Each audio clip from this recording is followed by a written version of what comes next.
Héctor Recalde nació el 28 de mayo de 1938 en la ciudad de Buenos Aires. Estudió Derecho en la UBA y obtuvo su título de grado en 1961. Años más tarde fue profesor de las cátedras de Derecho y Derecho del Trabajo y la Seguridad Social.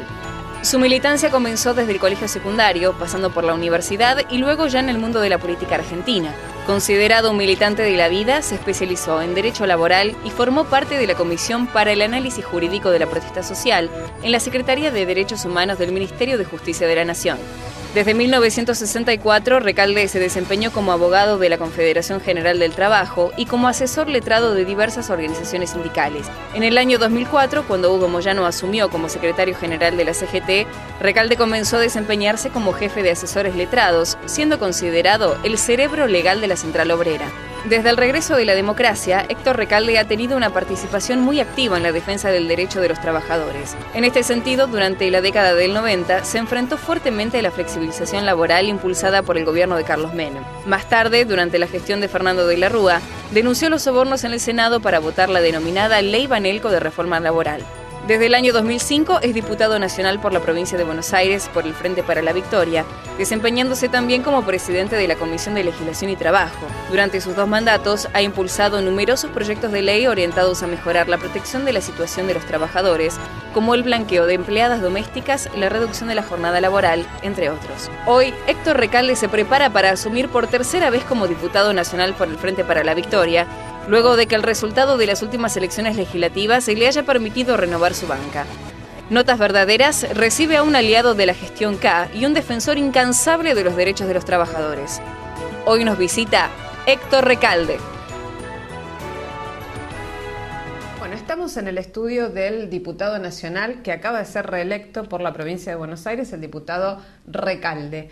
Y con Recalde es parte de la historia del peronismo y del sindicalismo del siglo XX-XXI ya a esta altura, doctor. Sí, no el 19, ¿eh? No, por eso, lo circunscribí bien.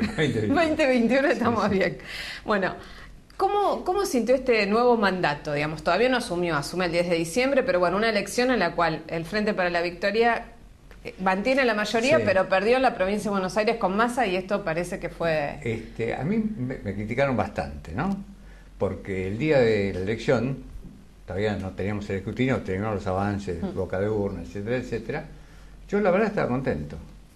Decían, ¿cómo está contento si en la provincia de Buenos Aires ganó Massa? Y sí, sacó una, yo lo dije, había una diferencia, nosotros estimamos en un 8% de diferencia. Bueno, sacó más diferencia, pero lo que no entienden la alegría es porque no saben lo que es la militancia, las convicciones. Y en ese sentido nosotros tenemos un largo camino recorrido. Es decir, cuando uno pelea por lo que cree, cuando tiene convicción y está haciendo lo que uno debe hacer, y más allá del resultado, está contento porque lo peleó. Entonces, esa era mi alegría. Y la verdad, me sentí así, fue una cosa absolutamente espontánea, porque fue una conferencia de prensa donde me hacían preguntas y yo contestaba, pero bueno, además estaban los compañeros ahí y uno se entusiasma cuando están los rodeados de compañeros. El peronismo tiene una mística que lleva al y además entusiasmo. Tenemos la alegría de la militancia, esta es la realidad. Ojalá lo compartan todos los partidos y todas las juventudes.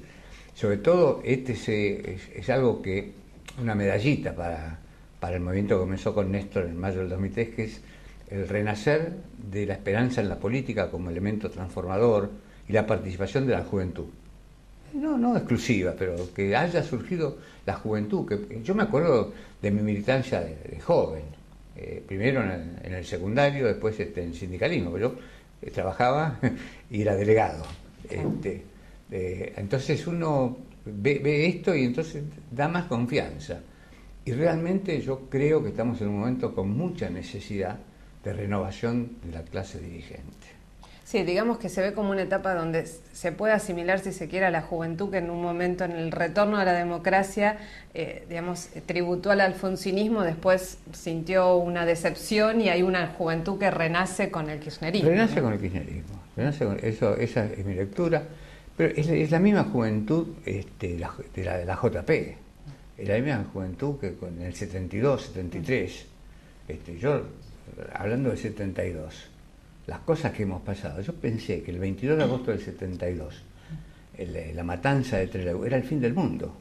Es decir, que hayan asesinado a 16 prisioneros, hacía avanzar. Me parecía que nada peor podía ocurrir. Sí. Ocurrió. Ahora, bueno, ahora frente al Frente para la Victoria en la provincia de Buenos Aires, bueno, usted dice, nosotros tuvimos la alegría del resultado a pesar de que no ganamos. Sí, después obviamente tampoco perdimos. Claro, digamos, bueno, perdón, perdió el Frente para la Victoria, no perdió la mayoría. Asumo la derrota, si hay derrota la asumo como propia. Digo que no perdimos en este sentido. Una cosa es no ganar en todos los distritos. Perdimos en distritos importantes. La oposición heterodoxa, rejunte opositor, sacó más votos que nosotros. Pero de las 24 en 12 ganamos. Y además cuando uno hace el conteo, acá elegimos diputados. Nosotros tenemos 5 diputados más de lo que teníamos. ¿Cómo se llama eso? Por 1 se gana, ganamos por 5. Entonces, tenemos quórum en el diputado. Esto es reiterativo, dice todo el mundo, pero es útil porque me parece que hay una lectura interesada e intencionada, claro, que pero parece... fin de ciclo. Claro. Fin de ciclo. Parece una película de Buñuel. Nosotros tenemos quórum en diputados y quórum en senadores. Y así se construye. Lo peor que nos pasó, como sociedad estoy hablando, fue la derrota, sí, en la provincia de Buenos Aires, en el 2009, que dio en el contexto de la Unión Democrática o de la Unión Transitoria de Empresas, como quiera llamarse, sí, el famoso grupo A, RH negativo, porque ellos dominaron el quórum. Dominar el quórum significó, voy a dar un ejemplo muy concreto. Yo tengo siempre algún juguete rabioso en los proyectos. En este caso era la penalización de la prestación de trabajo infantil. Todo el 2010 y todo el 2011 no conseguí que la Comisión de Legislación de Penal, que era la comisión que tenía que tratarlo, cabecera, diera dictamen. No hubo caso. Y en algo que uno tiene que pensar que es una cuestión de Estado. Tenía que ser una cuestión de Estado. Bueno, eso fue el producto de la derrota, es decir, del conglomerado opositor, porque en definitiva seguimos siendo la primera minoría nosotros. Quisieron arrebatar la presidencia de la Cámara. Es decir, ahí, bueno, ahí operó alguna cosa. Así que es un buen ejemplo porque yo decía en la campaña electoral que no solamente, nosotros no tenemos que prometer nada. El ciudadano miraba lo que habíamos hecho y si le parecía bien, teníamos que continuar. Pero lo que sí teníamos que decir es que esta historia de avances y retrocesos, corsi y ricorsi, de nuestra política, de todo lo que tiene que ver con lo nuestro, tiene que ser una enseñanza. Porque algunas cosas tal vez no tengan marcha atrás. Yo no creo que nadie se atreva a tocar la asignación universal por hijo, a derogarla. No sé si la actualizarán. Claro. Sí, que es una forma de no mantenerla. Claro, a mí me asusta cuando uno dice, no, nosotros no queremos dar la devaluación, no solo la devaluación. Discurso de algunos empresarios. Tenemos que tocar muchas cosas, no solo la devaluación. Cuando dicen no solo, es también la devaluación. Después la devaluación, esto me hace acordar de las proporciones, ¿no? Perón contaba un cuento de alguien que vendía empanadas mitad caballo, mitad paloma. ¿Y cómo es eso? Y en una gran olla ponía un caballo y una paloma. Empanadas mitad caballo, mitad paloma. Bueno, acá el caballo puede ser la devaluación. Porque los que están buscando, los que hablan de meta de inflación, están buscando eso, ajuste, endeudamiento, basta las paritarias. Ya hace poco, lo tengo guardado porque después uno se olvida, salieron grupos empresarios a decir que las paritarias del año que viene no puede ser más de un 15% el reajuste. Ya ahora, en octubre fue. Sí, decir, previo a la elección. Bien, ya estaban tratando un preposicionamiento de no está acostumbrado a que vengan a poner gritos en el cielo. Y la rentabilidad en la Argentina ha sido buena. En términos generales, por supuesto, algún sector no habrá salido también, pero en general ha sido buena. Ahora, usted que es realmente un gran conocedor del mundo del trabajo, bueno, desde la especialización en Derecho Laboral hasta toda su vida ligado a abogado de sindicatos y al trabajo. Digamos, si hay algo que ha hecho el kirchnerismo es crear puestos de trabajo. 5 millones. 5 millones de puestos de trabajo. También ha incorporado jubilados 2 millones y medio que estaban fuera de todo. Qué rápido pasa, ¿eh? Que pasa rápido y que se naturaliza, ¿no? Eso digo, pues estamos hablando de 7 millones y medio de personas, sobre una población de 40 millones en total. Bueno, ahora mi pregunta va a esto, justamente, uno ve esa realidad, pero ve al mismo tiempo, por un lado, un movimiento sindical que se fragmentó, ¿no? Yo suelo decir que si hay 5 centrales sindicales, no hay ninguna. Bueno. Es una figura. ¿Y eso a qué atribuye Responsabilidad esa? de la clase dirigente. De la clase dirigente sindical, política, del oficialismo. No, sindical. La adscripción partidaria puede haber provocado eso. Pero en definitiva, es la responsabilidad de los dirigentes. Los trabajadores no están divididos. Y eso se nota en cualquier conflicto que sea en un sindicato, en una empresa. Ahí los trabajadores tienen conciencia del valor de la unidad y pelean y no se dividen. En cambio acá hay una visión cupular. Bueno, responsabilidad de los dirigentes llegaron a una posición. Siempre hubo dos vertientes, una más negociadora y otra más combativa, digamos, ¿no? De los participacionistas. La historia sindical es esa, pero eran dos. Y siempre había una que tenía prioridad. Y hay responsabilidades históricas que se tienen que hacer cargo de las responsabilidades históricas, no se puede mirar por otro lado. Es decir, ¿En quién piensa cuando piensa en responsabilidades y históricas? yo pienso, por ejemplo, en la década del 90. Ni hablar de la dictadura cívico-militar, ¿no? Ahí hubo responsabilidades muy claras de algunos dirigentes, bueno, esto. Pero ahora, digamos, últimamente, es decir, pensar que uno puede volver a los 90 es terrible. Y ahí hay algo que yo siempre hablaba en aquel momento, que fue el acuerdo marco que se firmó el 25 de julio de 1994, que fue la apertura de una gran compuerta a la flexibilización laboral. Porque había empezado yo como daba muchas charlas y clases en la facultad, tenía un orden cronológico mnemotécnico. Sí. Entonces empezaba por los números de leyes cronológicamente. Es una casualidad porque nunca hablo de este tema, pero los dos primeros decretos fueron los tickets canasta, 1477 y 1478 del 89, diciembre.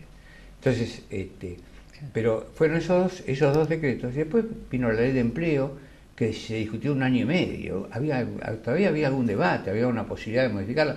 Yo logré que se modificara 3 veces el artículo primero de esa ley, por ejemplo. No era una gran conquista, porque tenía empezaba con los contratos basura, esa ley.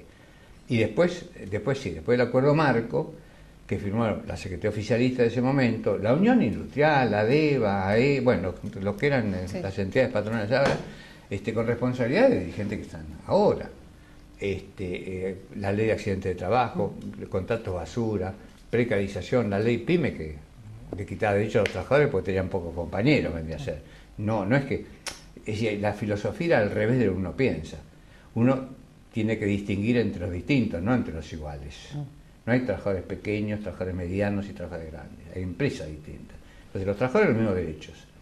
Tema que en el kirchnerismo, que es la versión actual del peronismo en realidad, ¿no? Se practicó con el Estatuto del Peón, se practicó con el Estatuto de Trabajadores de Casas Particulares. Es decir, distinguir entre los distintos y prioritar a la pequeña empresa, hay que ayudarla. Eso no. Ahora, con la reanudación del diálogo social, se está pensando en ver cómo ayudar a que el empleador pequeño pueda cumplir con la ley. En ese sentido, yo fui crítico de la ley Banelco, obviamente. Sí. Pero había un artículo que hablaba de la simplificación registral, que después repitió la ley que la derogó. Así yo decía a don Manuel, que tiene un boliche chiquitito, con 4 o 5 empleados, hay que decirle: usted trabaje de servicio de producción, yo Estado le hago todos los trámites. Sí.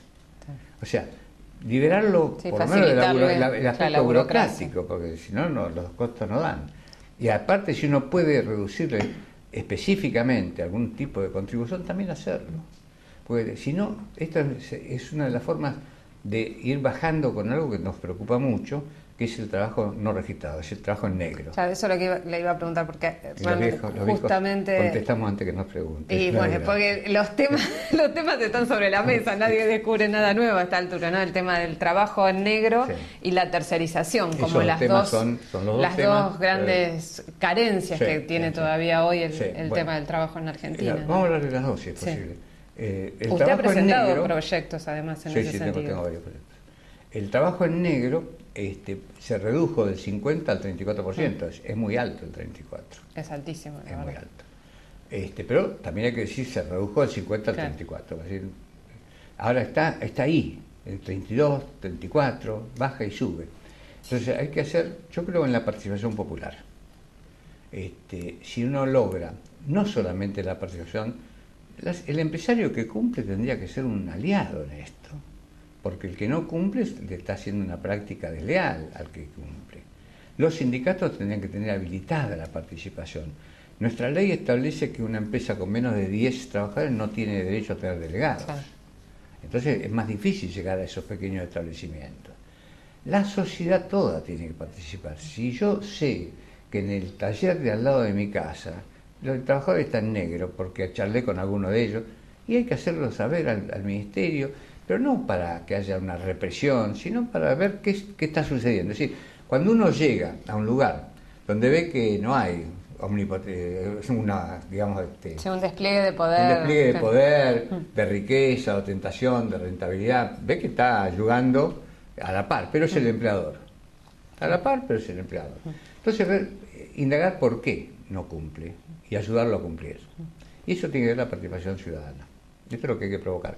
Uno de mis proyectos apunta no tanto a la participación ciudadana, que es más difícil de canalizar en una ley, por lo menos a mí no me da el ingenio, sino la participación del propio trabajador, con la idea de que aquel que está trabajando en blanco, en los mejores gobiernos como el nuestro, valga mi parcialidad, las cámaras empresariales tienen muy en claro que el trabajador, de cada 10 trabajadores que tienen derecho a hacer un reclamo inexcusable, toda la ley, toda la jurisprudencia, los jueces, todos le dan la razón, nunca son 10. Eso es el análisis costo-beneficio que hacen. Yo esto lo hago en la facultad, una película que se llama El proceso final, que algún día la cuento, pues. Pero es muy interesante ver cómo se hacen análisis costo con la vida. Con la vida. Lo que uno tiene que tratar de demostrar es que hay que habilitar al trabajador a liberarse. Esto es difícil. El trabajador en negro más esclavo todavía para hacer un reclamo. ¿Cuándo comienza el principio de liberación? No total, cuando lo despiden. Claro, ¿y por qué no total? Por los malos antecedentes que den. Cuando uno pierde un trabajo, deja un trabajo, va a buscar otro, tiene que hablar de los antecedentes. Se le hace juicio a la empresa. Y si me dan malos informes, porque yo no, es un pleitero, me reclamó, etcétera, etcétera. Entonces, tienen miedo. El trabajador en negro despedido tiene... Esto hay que informarlo porque hasta estadísticamente uno lo nota. Sí, hay mucha ignorancia sobre ese tema. Entonces, esta es la clave. Uno tiene la obligación de enseñar cuáles son los derechos, porque para eso estudié. El trabajador en negro no solamente tiene los mismos derechos que el trabajador en blanco, tiene mejores derechos. Si lo despiden, tiene derecho al doble de la indemnización que le pagarían si estuviera en blanco. Por cada salario negro o gris, la parte negra del gris, también tiene un 25% de recargo. El único derecho que no tiene, y ese es mi proyecto de ley, así lo despiden, cobrar subsidio por desempleo. Claro, no le pagan subsidio por desempleo porque no está registrado. Bueno, el proyecto dice, hace una información sumaria, liminar, nada, no una prueba en juicio, tampoco sirve en contra del empleador, sino a los efectos, digamos, de la seguridad social. Con un telegrama, un papelito, un testigo que diga yo trabajaba ahí, estaba en negro, le pagan el subsidio por desempleo. Lo protegemos, pero al mismo tiempo se convirtió en un inspector de policía de trabajo gratis para el Estado. Pues está diciendo, está informando, hay un mapeo, está ayudando a hacer un mapeo de dónde hay trabajo en negro. Hay una dificultad estructural del Estado argentino, que es controlar la aplicación de las leyes en cualquier materia. Yo esto lo escribí cuando un diario de gran circulación decía La Verdad, hace muchos años, 10 días antes de Cromañón, que fue el peor ejemplo de lo que significa la falta de control por parte del Estado. Entonces, estamos ayudando a que el Estado conozca dónde está la patología y vaya, y donde es por abuso de maximizar la rentabilidad, ahí sí, sin contemporización. Cuando es un don Manuel que está puchereando y está cuerpeándole a la vida, bueno, darle una mano. Ahora, ¿cómo ves? Porque a mí lo que me llama la atención, por ejemplo, es en el tema del blanqueo de las empleadas domésticas. La resistencia que sigue habiendo, que realmente no es una erogación que puede implicar una pérdida de ganancia para el empleador. ¿Hay una concepción, una tradición, no sé, de explotación? Es al revés. ¿Cómo es? El sector que cuando hubo un blanqueo hace 4 años más o menos, más blanqueó, fue el de trabajadores de casas particulares. Sí. Mi explicación, yo no soy sociólogo, es porque hay muchas empleadoras, porque es un tema, es una ley de género. Sí. Es de género y de patria grande, porque hay muchas... Sí, de países limítrofes. De países limítrofes. Estas empleadoras, que a su vez son trabajadoras, tienen mayor conciencia y mayor solidaridad, hasta le da calor tener. Entonces, por eso tal vez hubo mayor blanqueo. Lo que hay que hacer, y la ley lo señala en alguna medida, es tratar de ayudarle a la empleadora, trabajadora, a que cumpla con la ley. Y no es fácil.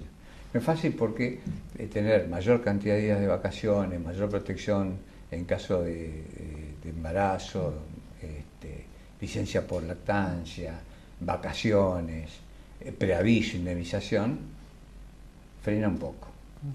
Entonces, yo creo que ahí había que hacer una escala, como si fuera un impuesto a las ganancias.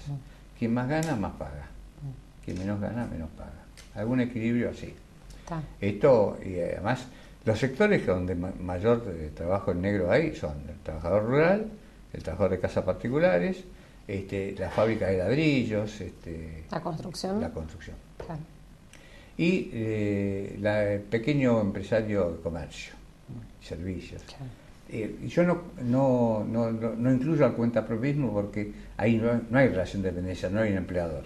Claro. Es decir, el plomero que va y arregla y no da factura, esto es un fenómeno aparte que hay que tratar de comprenderlo, pero no, digamos, excede mi especialidad, ¿no? Claro.